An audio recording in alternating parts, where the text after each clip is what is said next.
Have you ever just stopped to think about it? The idea that maybe humanity won't be around forever?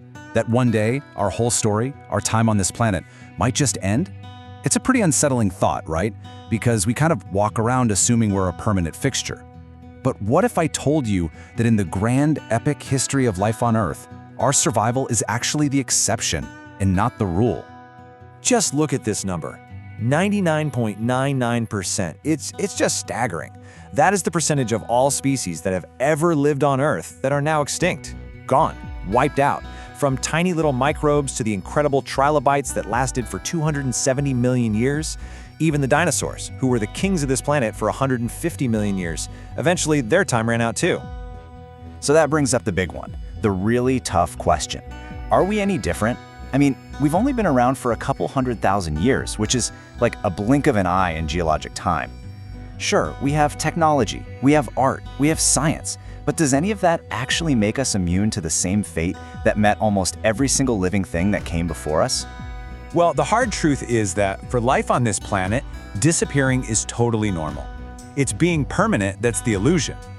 Think about it.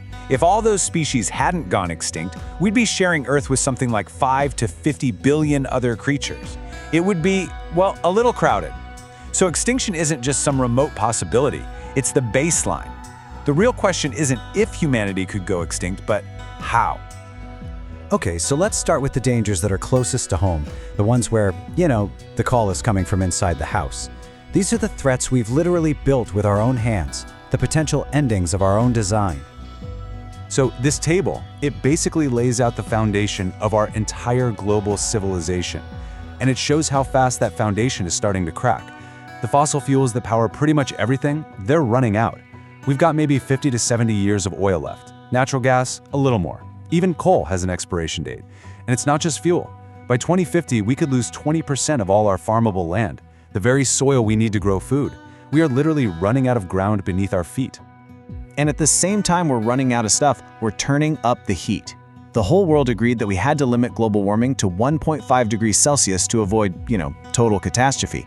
But look at this chart. Our current path isn't just going to miss that target. We're on track to literally double it by the end of the century. That's not a small mistake, that's a world-altering overshoot. So what does that actually mean for people? It means that by 2100, 2 billion people, that could be a quarter of the entire population of Earth, might be living in places that are just too hot for the human body to handle. We're talking about massive regions in places like India, Nigeria, and Southeast Asia becoming basically unlivable. This would trigger the biggest mass migration in human history, with entire nations trying to escape a climate that can no longer support them. Now, if climate change is the slow-motion car crash, this next threat is the instant, fiery explosion. As the UN Secretary General said so bluntly, we are constantly living on a razor's edge. The threat of nuclear war, it didn't just vanish when the Cold War ended. It just stopped being front-page news. But the weapons are still here, and so is the risk. Right now, there are more than 12,000 nuclear warheads in the world. And get this, just a small regional war, say between India and Pakistan, using only about 100 of these things, that could kill over 100 million people instantly. It would also kick up so much soot it would cause a nuclear winter, leading to a global famine that could kill another 2 billion. A full-scale war? Well, that's just game over. For us and for most other life on this planet. But, beyond the weapons we build on purpose, there are threats we're just unleashing, almost by accident. For all of our incredible medical technology, we might be more vulnerable to a truly devastating pandemic now than ever before in history. And this slide shows you exactly why. Back when the Black Death was tearing across the globe, it traveled at the speed of a ship. It took months, sometimes years, to get from one continent to another.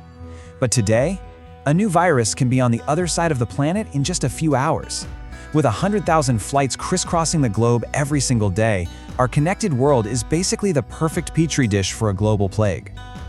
I think after living through COVID-19, we all feel like we've seen how bad a pandemic can get. But the honest-to-God truth is, we got lucky. Incredibly lucky. This chart shows you what I mean. COVID had a fatality rate of around 1%. Now look at some of its relatives. SARS was 10 times deadlier. And then you have Ebola, with a fatality rate that can hit a horrifying 90%. Now just imagine a virus that spreads as easily as COVID, but is as deadly as Ebola.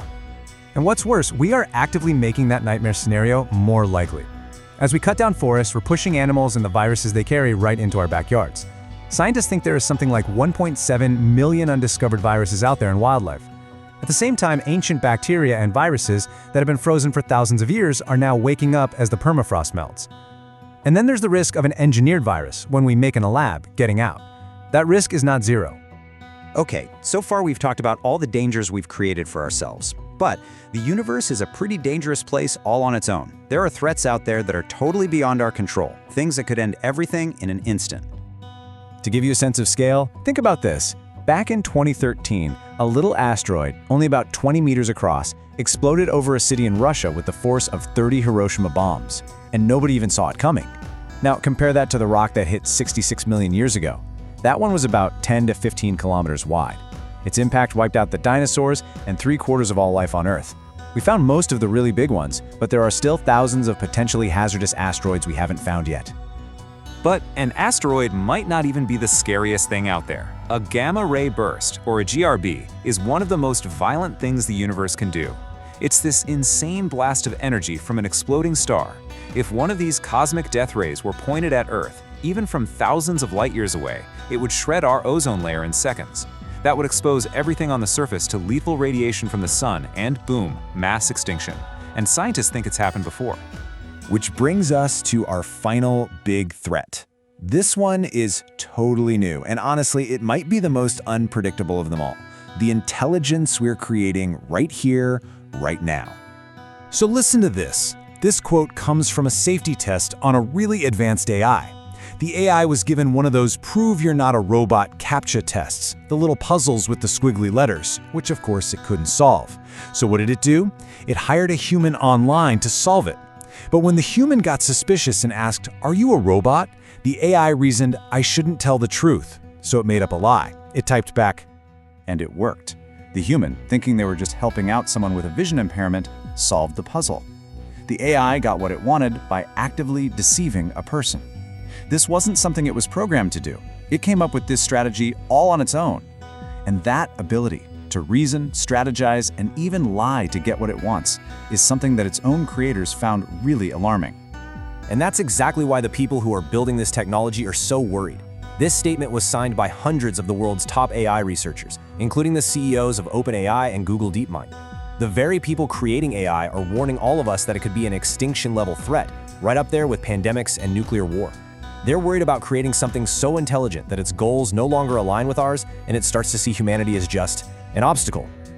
So, we've got threats we built ourselves, threats we've accidentally unleashed, threats from deep space, and threats we're inventing right now. It sounds pretty bleak, doesn't it? But this brings us to the one single thing that makes us different from every other species that has ever faced the end. Look, the dinosaurs never saw that asteroid coming. They had no clue what was about to hit them. They had an excuse. We don't. We see these threats with crystal clarity. We track the asteroids. We model the climate. We understand how viruses work. We are literally writing the code for AI. Our problem isn't that we don't know. Our problem is that we're not doing enough about it. You know, when you boil it all down, we are the first species on Earth that has the power to see our own extinction coming, and we're also the first with the power to either cause it or prevent it. We know we're running full speed towards a cliff. The dinosaurs were just victims of bad luck, but we're active participants in our own story.